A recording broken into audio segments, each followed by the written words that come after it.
नमस्कार दर्शकवृन्द, सदाझै आज पनि हामी देश तथा विदेशका केही ठुला अनि महत्त्वपूर्ण खबरका साथ उपस्थित भएका छौँ। खबरहरू एकदमै महत्त्वपूर्ण भएकाले भिडियोलाई अन्तिमसम्म हेर्नुहोला। हाम्रो यो मेहनतको लागि एउटा सानो लाइक गर्न नभुल्नुहोला। च्यानलमा नयाँ हुनुहुन्छ भने सब्स्क्राइब गरेर सँगै रहेको घन्टीलाई दबाई अलमा प्रेस गर्न पनि नभुल्नुहोला। आउनुहोस् लागौँ पहिलो खबरतर्फ। काठमाडौँ उपत्यकामा निषेधाज्ञा थप 1 हप्ता लम्बाइएको छ।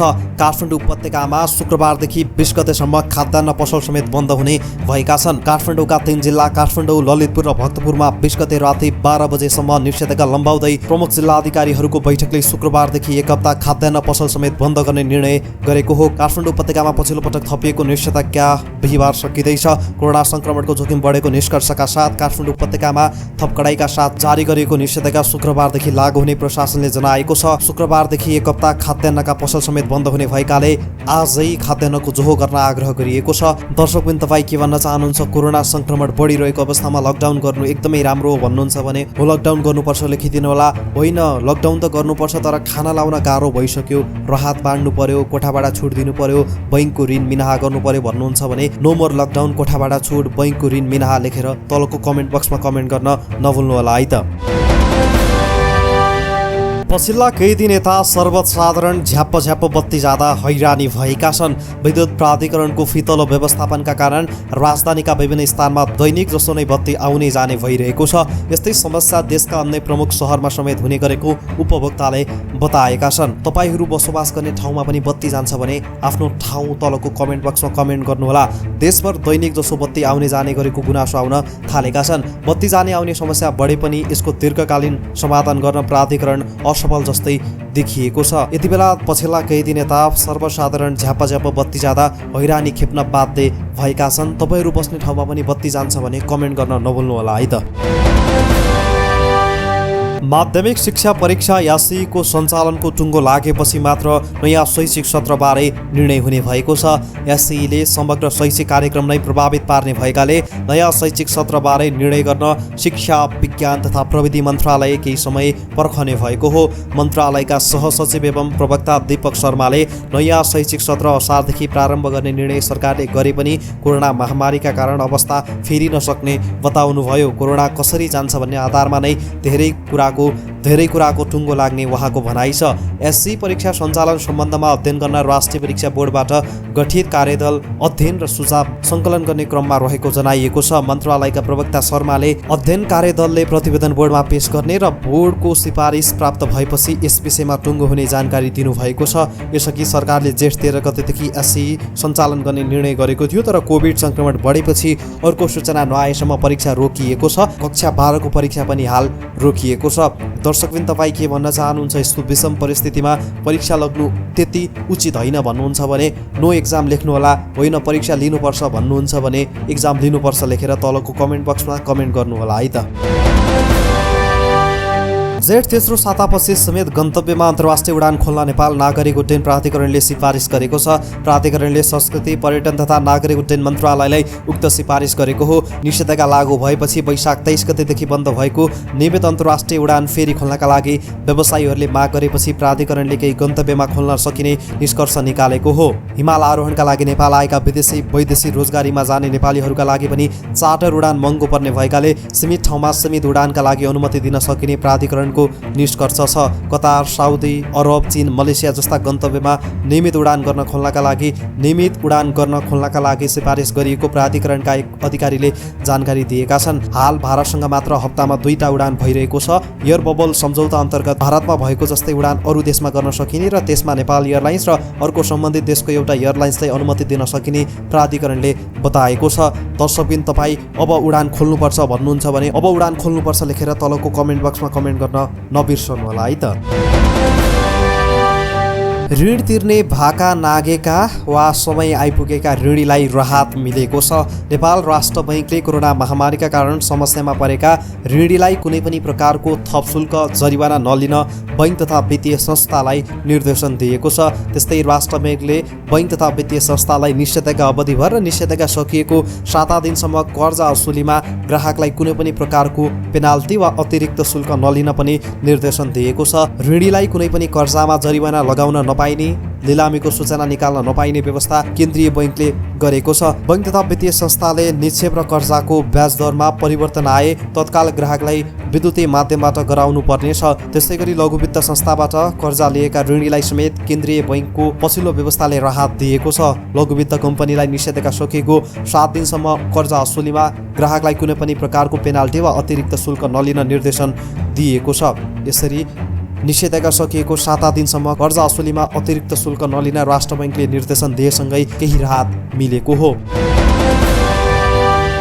प्रधानमन्त्री एवं कोभिड-19 निर्देशक समितिका अध्यक्ष केपी शर्मा ओलीले कोभिड-19 विरुद्धको लडाईँ जित्न उपलब्ध स्वास्थ्य सेवालाई चुस्त दुरुस्त बनाउँदै खोपको सुनिश्चित व्यवस्था गर्नेतर्फ ध्यान केन्द्रित गर्न सम्बद्ध निकायलाई निर्देशन दिएका छन्। प्रधानमन्त्री निवास बालुवाटारमा सम्पन्न समितिको पहिलो बैठकलाई सम्बोधन गर्दै प्रधानमन्त्री ओलीले उपचारमा कुनै किसिमको ढिलाइ गर्ने छुट कसैलाई नभएको बताएका हुन्। जुनसुकै देशबाट भए पनि प्रमाणित, प्रभावकारी र ढुवानी सहज गर्न सकिने खोपलाई पहल गर्न परराष्ट्र तथा स्वास्थ्य मन्त्रालय र केन्द्रका प्रमुखलाई उनले निर्देशन दिएका हुन्। खोप ल्याउन सकियो भने कोभिड विरुद्धको लडाईँ जितिन्छ, अन्यथा लडाईँ गरिरहनु पर्ने भयो उनले भने।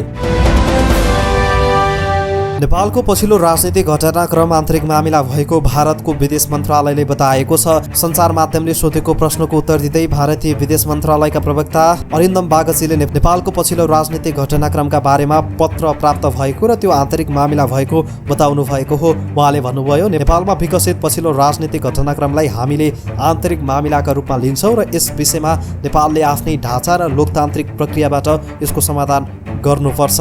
एक छिमेकी र साथी भएकाले भारतले नेपाल र नेपालीको प्रगति, शान्ति र स्थिरता र विकासको यात्रामा समर्थन गर्ने विज्ञप्तिमा जनाइएको छ।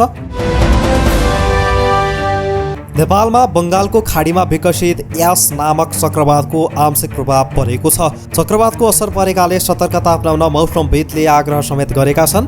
हिजो बेलुकादेखि नै देशका धेरै ठाउँमा पानी परिरहेको छ। गण्डकी, कर्णाली, बागमती प्रदेशका धेरै ठाउँमा हल्कादेखि मध्यम खालको वर्षा भइरहेको मौसम पूर्वानुमान महाशाखाले जनाएको छ। प्रदेशको केही ठाउँमा भने आज ठुलो पानी पर्ने अनुमान गरिएको छ।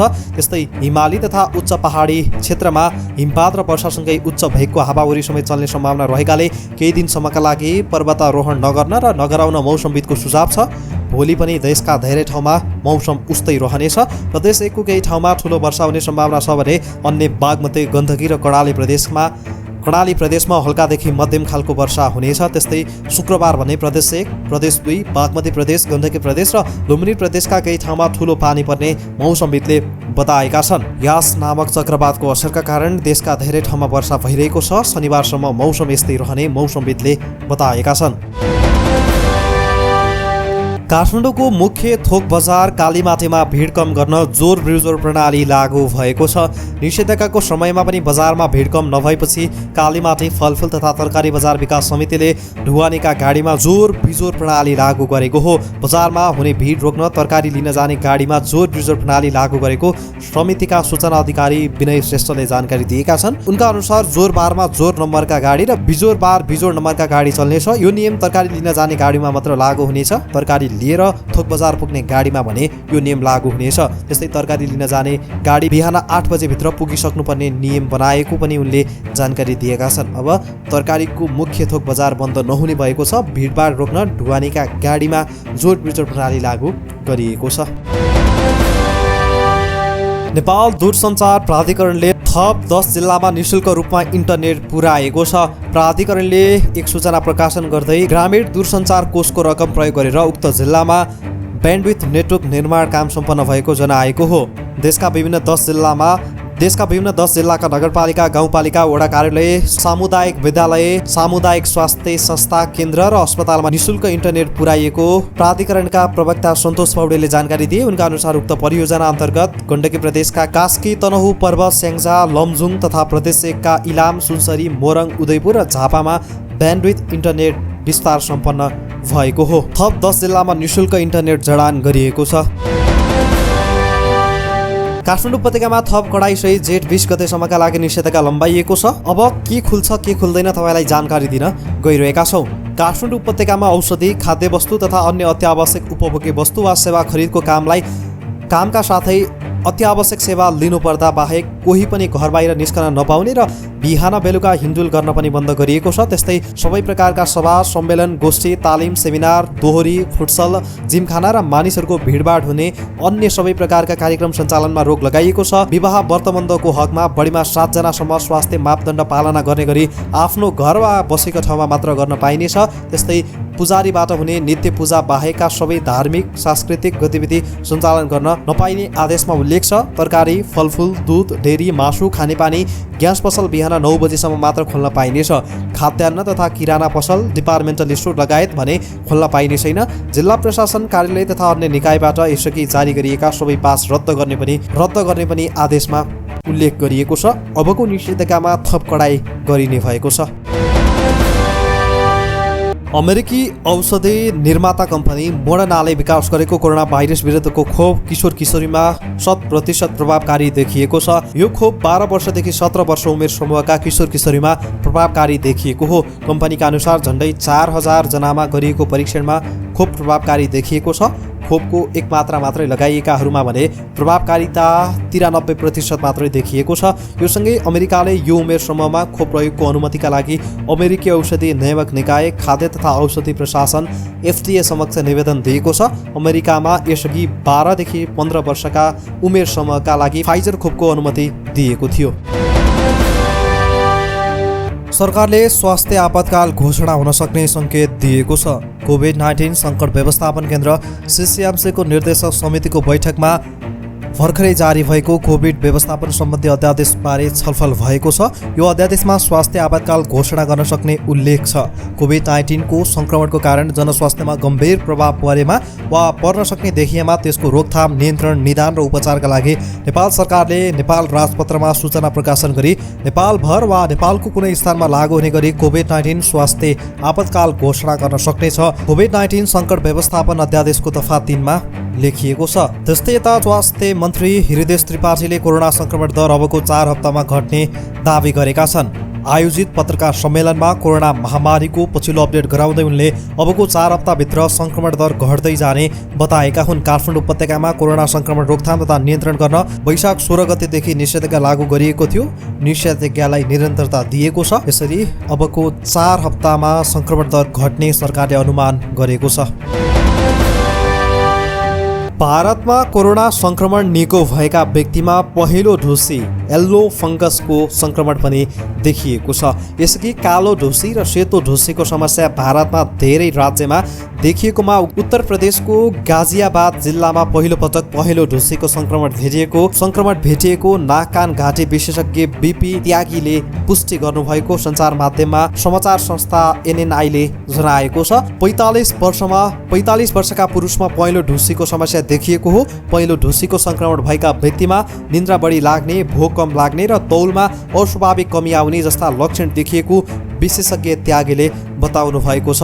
यसरी भारतमा सेतो ढुसी, कालो ढुसी पछि अब कोरोना सङ्क्रमितमा पहिलो ढुसीको सङ्क्रमण पनि देखिन थालेको सञ्चार माध्यमले जनाएका छन्। दर्शकबिन, यिनै थिए आजका केही ठुला अनि महत्त्वपूर्ण खबरहरू। भोलि यही समयमा पुनः मुख्य समाचारका साथ उपस्थित हुनेछौँ। आजको लागि हामीलाई बिदा दिनुहोस्। हस्त नमस्ते।